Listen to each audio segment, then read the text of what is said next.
Hi, everyone. So we're a couple minutes early, so just kind of wanted to introduce myself. My name is Tracy. I am a nurse practitioner. I've been certified in holistic health for about 6 years now. How I got started in this is actually because of my pets. Um, I had a dog with behavioral issues, and I had a couple cats with some digestive issues, and I got introduced to nutrition response testing, over 10 years ago. And I thought it was kind of wonky, especially being in the Western medical field for, since 2001. So I was a CNA for about 3 years. Then I've been a nurse since 2004. And then I became a nurse practitioner in 2017. When I first got introduced to nutrition response testing, I thought it was quite honestly a little bit of voodoo stuff. And I found out very quickly that nutrition cause of things. So, and I found out that there's a lot of underlying issues that can cause ill health. And one of the biggest things that we find here in the United States, partly because of diet and partly because of other things, is gut health. There is a lot of issues with our gut, and that actually is the root cause of a lot of our health issues. Because if your gut isn't healthy, guess what? You can't absorb nutrients. And if you can't absorb nutrients, your organs can't function properly. We need vitamins, we need minerals for everything to function as it should. So, gut health really is the stem of your total overall well being. And I kind of wanted to go over that with you. And I'm going to actually share the screen right now. And I kind of want to go over some of the slides. 1 second. And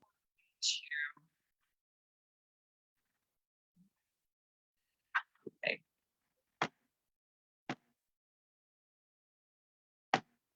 All right, here we go. And hopefully you guys get this. Okay, so hopefully you guys get this.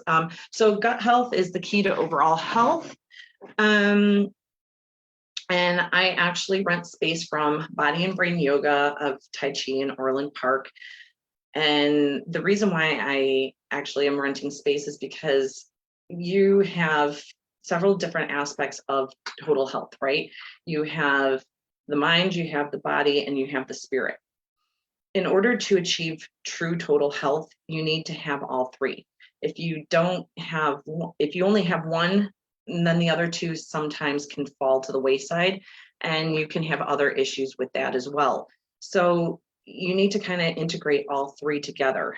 And that's one of the things that I love about Body and Brain Yoga, is because they work on the mental well-being as well as the physical well-being too.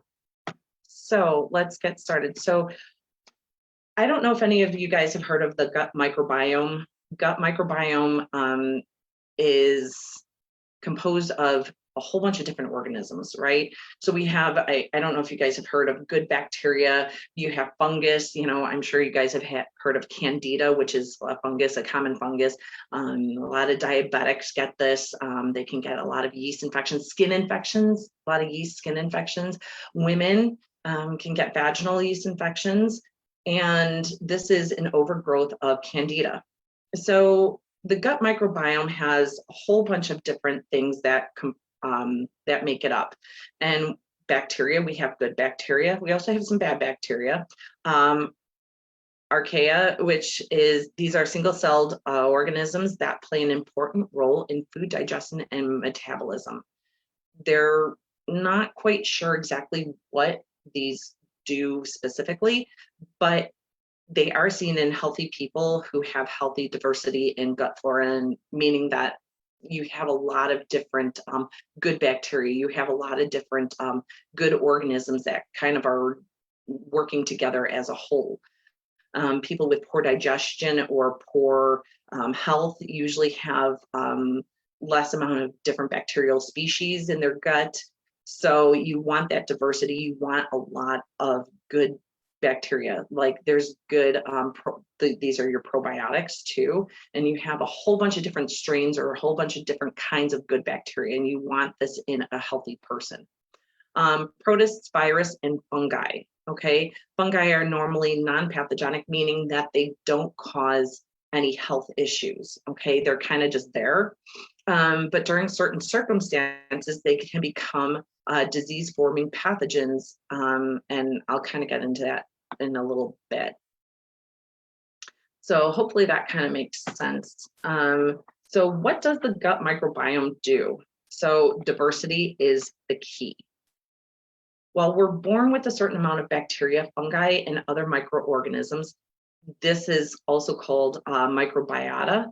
And as we grow older, the amount of different types of these organisms should also grow. So as we get bigger, we should get more amounts, a healthy amount of good bacteria. That should all kind of grow with us. Because of course, you know, when we're born, we really don't have a whole bunch in our gut, and we get a lot of these good bacteria and stuff from mom's milk. Okay, and a lot of this is passed down to mom. So, and the more we get exposed to healthy diversity we get in our gut. Okay, and the more diverse and types of these organisms we have, the healthier our gut is. Okay, the microbiota actually helps in food digestion. And again, if we can't digest our food properly, we can't absorb nutrients properly. And yeah, that's pretty much what is said. And we get nutritionally deficient, so we start lacking nutrients. And part of the problem with the nutrients and the food that we have in the United States is it's already nutritionally deficient. We don't rotate our crops like we should. We put a whole bunch of pesticides on and fungicides and everything else on our crops to begin with. And there is some evidence that, like, for instance, an orange 50 years ago might have had, 50 milligrams of vitamin C. Now it pretty much only has like 5 milligrams of vitamin C. So our fruits, our vegetables, and everything else have a lot less nutrients in it to begin with. And so if we don't have a proper gut, we're still not absorbing even the little amount of nutrients that we are getting in our diet. Okay. The gut microbiome plays an important role in our immune system, believe it or not. There's a proper balance. Gut can actually cause breakdown in colon cancer cells. They can help with the development of the immune system, including lymphocytes. And these are you have a total white blood cell count. These are our fighters. They kind of protect our body. And we have different types of white blood cells. So I kind of like to call it, if this makes it easier for people to understand, you have a group of dogs, right? But in that group of dogs, you could have different types of different species. Well, that's kind of like white blood cells, right? So the white blood cells you have, that's just a generic name for all the little types of white blood cells that we actually have. And lymphocytes are one of them. These lymphocytes are cells that help fight against illness and infection. In turn, a healthy immune system is also the key to a healthy gut. They balance each other out. So if you don't have a good immune system, you're not going to have a healthy gut. If you don't have a healthy gut, you're not going to have a healthy immune system. They work together in keeping you healthy, okay?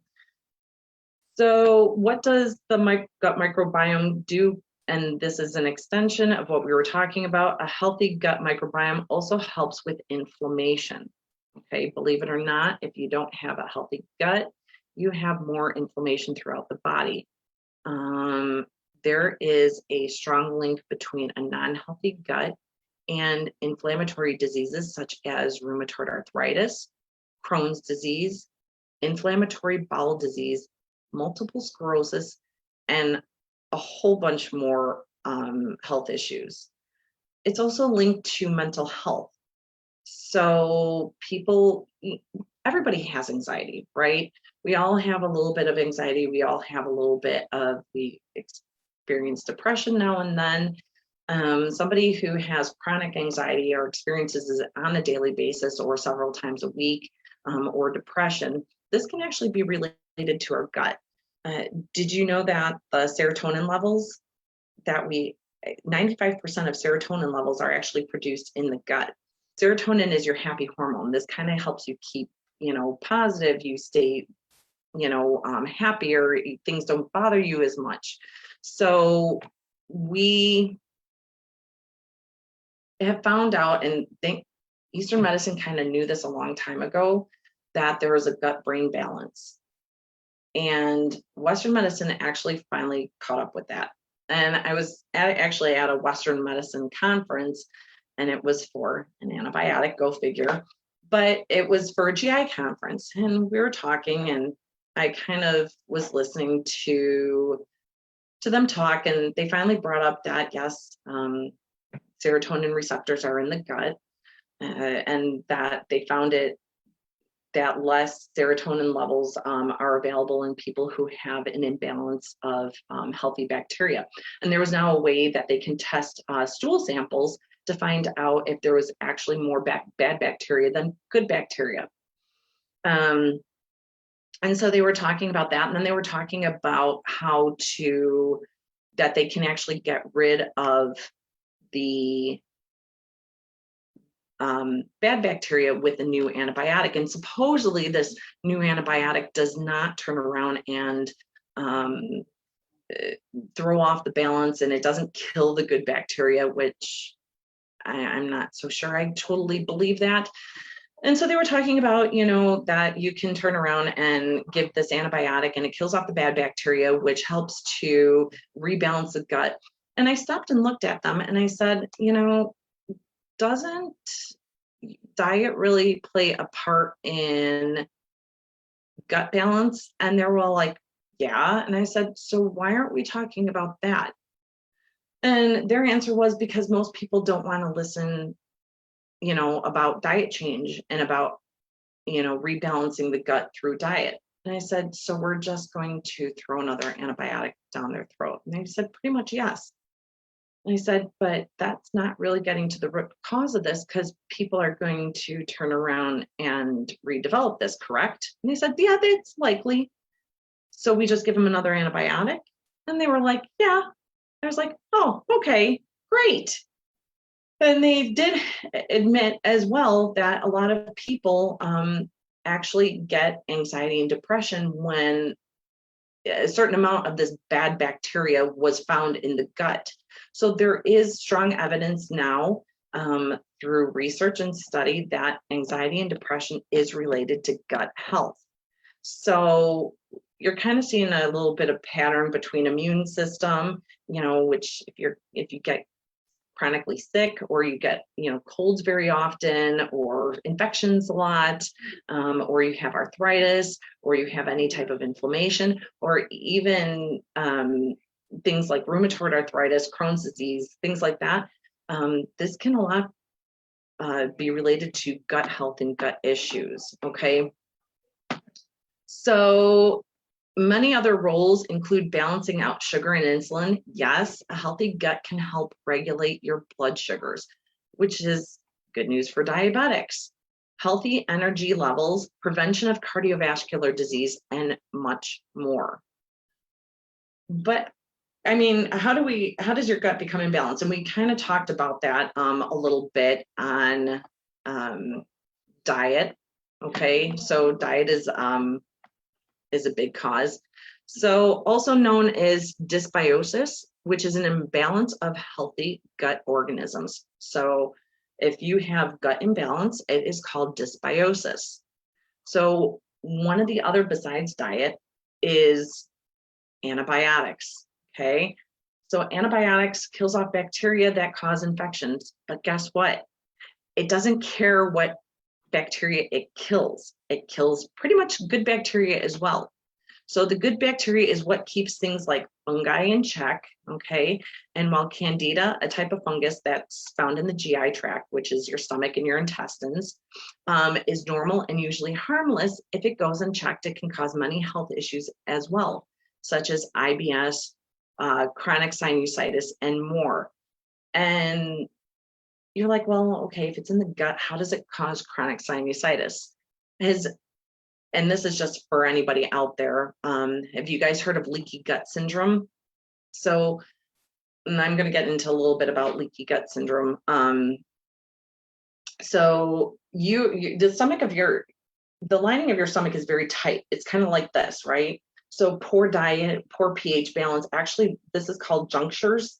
Okay. It's when your stomach lining and the cells are so tight that they can't let anything through, including like pathogens like fungus, like candida, parasites, and some other things. So when you have a poor diet and your pH balance is off, it actually loosens the junctures and the cells actually start separating, right? The lining starts separating in your gut, and things now that couldn't pass through, like candida, can now pass through and it can actually travel. That's why because a lot of diabetics get, especially women, get chronic vaginal yeast infections, sinus infections. For those of you who get chronic sinus infections and they just don't go away with antibiotics, chances are it's a fungal infection. Okay, so these are some of the things that can, how this escapes and what antibiotics do and what leaky gut syndrome actually is. So some of this gut imbalance, like the inflammation and the depression, anxiety, this is actually leaky gut that we're talking about, if you guys have ever heard that.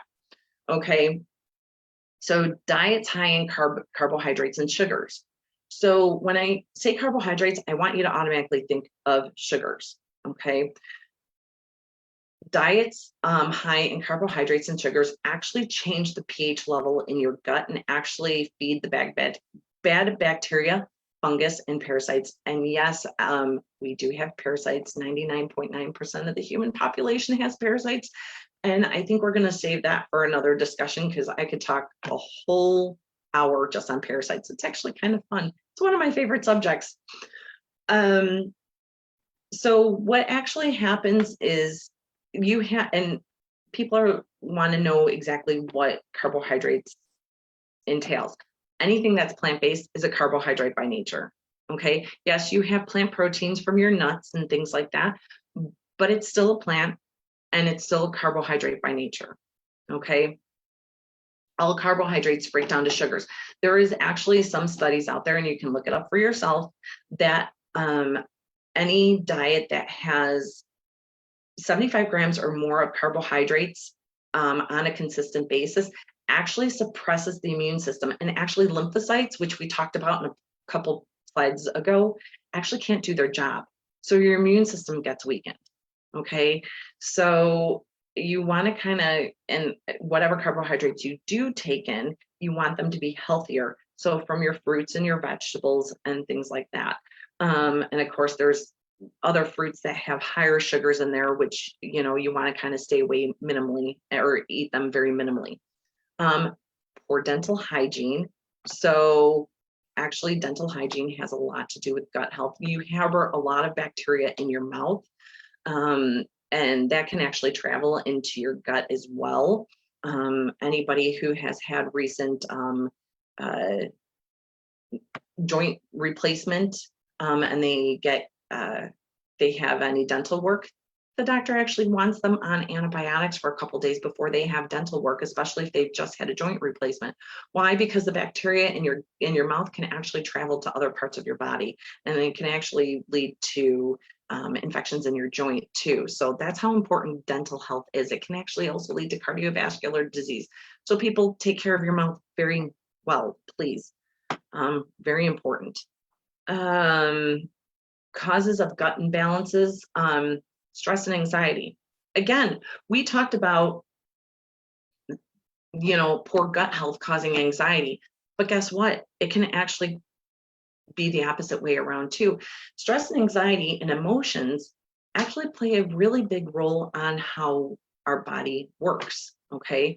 So if you are stressed out and anxious, how many times have you known somebody who is so anxious, especially right before a performance, that they actually wind up throwing up? Or maybe they have diarrhea, or they get very gassy, bloaty, cramping, and the whole 9 yards. So mental health can actually cause gut imbalance as well, and vice versa. It's a connection. So one feeds the other. And then toxins. So pesticides and chemicals found in non-organic foods. And technically, in the United States, even our organic food is not really organic anymore. It's better, but because our soil is so polluted with other things, it's just not as organic as per se eating, foods imported from Italy or things like that, or Europe. They really don't use a lot of the pesticides to begin with that we do here. So by cutting out, your pesticides and chemicals in your food, in your food products. Aluminum, for instance, has been shown to cause gut microbiota imbalance. Aluminum has also been linked to IBD, so irritable bowel disease. It's found in things like aluminum cans, antiperspirants, dental composites, so like like anybody who has the old dental fillings, the silvery ones, antacids, so like your Tums and things like that, paints, and cookware. So, and don't get me started on antiperspirants. And this is kind of going off the beaten path, but a lot of the antiperspirants that we use is actually linked to a lot of breast cancer and stuff. So because we have breast tissue that actually is underneath our armpits, and when us women shave our armpits, we open up the pores because we take hot showers. So the showers open up our pores, and then we shave them, which opens up our pores even more. And now we're shoving a whole bunch of fragrances, perfumes, and heavy metals and chemicals like aluminum into our armpits to prevent us from sweating. So we're putting a lot of toxins right there. So that's kind of a lot of what causes gut imbalance. So to recap, we have diet high in carbohydrates, your emotions, you have toxins, you have dental health. So those are just a couple of the things that can actually cause gut imbalance. And of course, antibiotics is another one. Okay. So one of the things that I want to point out here is okay, so you see this triangle, right? So you have gut imbalance, and of course, if your gut is imbalanced, you can't absorb the nutrients. If you can't absorb the nutrients, then you have organ dysfunction. Organ dysfunction also can cause nutritional deficiencies or vice versa. And if you have gut imbalance, of course, you're not going to absorb the nutrients, so you have nutritional deficiencies. So everything actually kind of works together as a whole right here. Okay. But what I want to do is actually show, if I was to replace gut imbalance with sugar, it's the same thing, because sugar causes a lot of these issues and these health issues, especially your white refined sugar, but corn syrup is another one. And you have don't get me started on artificial sweeteners and everything else, but sugar in and of itself actually causes nutritional deficiencies and organ dysfunction. Okay. So what do we do and how do we do it? So nutrition response testing. So I do a technique, I'm certified in a technique called nutrition response testing. Nutrition response testing is very, very unique, and it's very specific to each individual person. So we actually use acupressure points. So, and to kind of go over acupressure points for people who don't know, every single organ has its own set of nerve endings that go to the skin, okay? And the heart does. I'm going to take the heart, for example, because this is the easiest one to explain. So the heart has several nerve endings that go to the skin. And then what do? We put electrodes over those nerve endings, like those acupressure points or those different areas. And the heart emits nerve impulses. The electrodes pick that up, and then we get on the heart monitor, we get a heartbeat. Okay.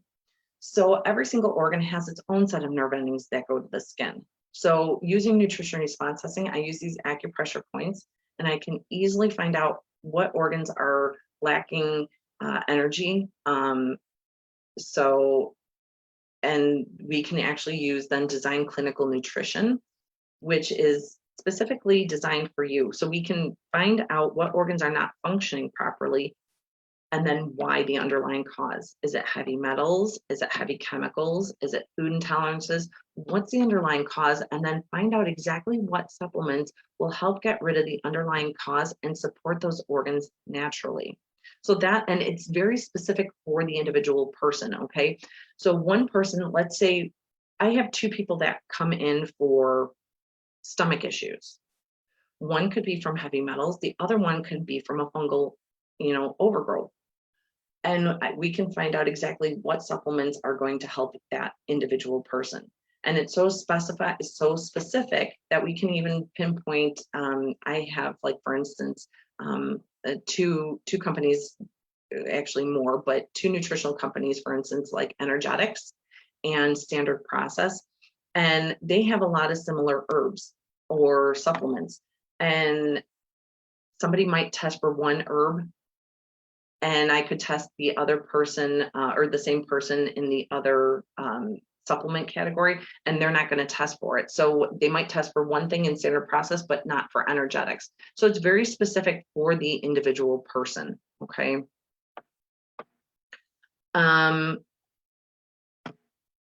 Now, one of the other things that I wanted to bring up is we kind of talked about, so we just finished with like diet, nutrition, things like that, how to handle underlying causes with supplements and making sure that you get the right program for your body. But I want to talk about meditation, different exercises, because again, this has to do with overall health. You are a three-part triune being, your mind, body, spirit. Okay. And we want to make sure that we actually take care of the mind, we take care of the body, because if you have emotions, or if you're holding on to stress, your body's going to react to that in some way. So there's different ways that you can actually improve your gut health with exercise, meditation, and that actually improves overall circulation. And body and brain yoga in Orland Park actually does a really good job with this. And one of the exercises that I actually wanted to talk about was belly button stimulation. For anybody that is familiar with belly button or essential oils, your belly button is actually has a lot of different nerve endings, and actually is all of your organs, nerve endings actually end in your belly button. So you can actually stimulate all of your organs through your belly button. And people who know a lot about essential oils, you can actually put different essential oils for different organs in your belly button, and they actually will get absorbed into that organ and help support that organ right there in the belly button. So it's kind of actually interesting. So let me see if I can actually move this down a little bit.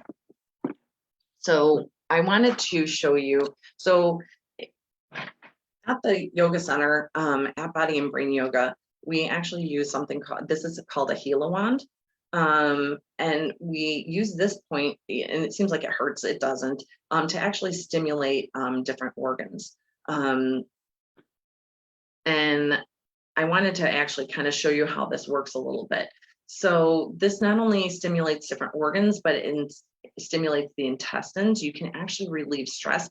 And some people who actually do use this in the beginning, and I still do if I'm holding on to any tension or stress, I actually will feel the stress in my abdomen. And the more that I actually do this, then my belly, my intestines actually become softer. And I actually mentally feel a lot more relief and a lot less tension within my head. So the belly button actually, and like I said, has nerve endings that go from every single organ. So you can actually, by using this at various angles, and I'm just going to give you and show you in just a minute, but by placing this at various angles in your belly button, you can stimulate actually different organs within your body, believe it or not. So let me angle this down a little bit. Let me angle the camera. So I'm actually going to place this. This is my belly button right here. And you actually can just gently press, and then you can actually change different angles. You can press down for your bladder, up to the right, your gallbladder, your liver, your right lung. If you go up to the left, you can stimulate your heart area. You can stimulate your left lung. A little bit down, you can stimulate your stomach. You can stimulate your spleen, your pancreas. If you go down a little bit further, for women, you can stimulate your left ovaries. So yeah, and you can do this all the way around, and you keep doing this until you actually feel relief and from tension or stress. A lot of patients that I have, and I'm going to end this now. So a lot of patients that I have done these exercises, and it actually helps improve circulation because you're actually moving the intestines, especially for people who are constipated. You're actually helping to move the intestines. Why do you think that? Well, and maybe I shouldn't say that because some of you might not know this. When you exercise, a lot of people who are constipated, a lot of physicians um, or nurse practitioners or nurses or anybody in the medical field will ask, well, how much exercise are you doing? Because exercise actually can stimulate the bowels. So, and then that's what this does then too. This stimulates the bowels. So it kind of helps to relieve the tension because you can't, if you have a lot of tension in your gut, whether it's emotional or not, you're not going to be able to go to the bathroom regularly. And by the way, you should be having a bowel movement at least once a day, if not twice a day. And if you're not having a bowel movement daily, you're constipated, okay? And you need to be moving out those toxins. You know, if you notice animals, you know, your dog or your cat, they pretty much have a bowel movement after every single meal. And quite honestly, we should be doing the same thing. If you're eating a healthy diet, you should be having a bowel movement after every single meal. So, and that's something that I would like to point out because a lot of people don't know that. So meditation and deep breathing. Again, emotions, we hold on to emotions. Our bodies don't forget, okay? We can hold a lot of, we can energetically, we can hold on to a lot of emotions. We can hold on to a lot of memories within our organs, within our muscles, you know, and not even just that, but tension throughout the day. I mean, how many times when you're in a stressful situation, your shoulders come up, you know, just a little bit, you kind of tense up, your back gets really tense, and you're holding a lot of tension in those shoulders. And, you know, somebody can bounce bricks off of your shoulders.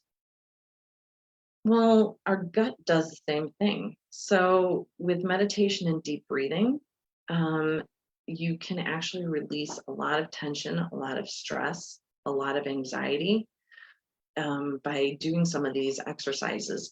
And it helps to calm down the nervous system. So, and people forget about the nervous system. If the nervous system is not functioning properly, your organs can't function properly. And we have two parts of the nervous system. Well, actually more, but the two biggest ones I like to talk about is your parasympathetic nervous system and your sympathetic nervous system.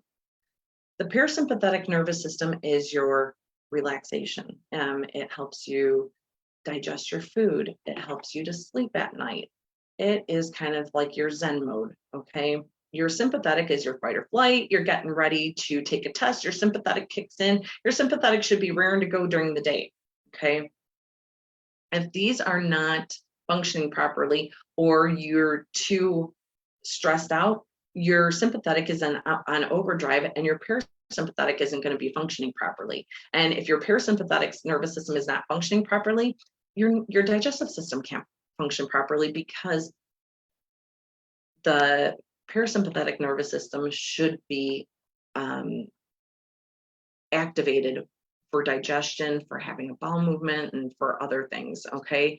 So meditation and deep breathing calms down the sympathetic and allows the parasympathetic to kick in, and then your digestive system can kind of do its job. That's why, and your parasympathetic also helps to lower blood pressure and things like that. It helps to regulate, you know, all that kind of stuff. So meditation and deep breathing is good on a lot of levels.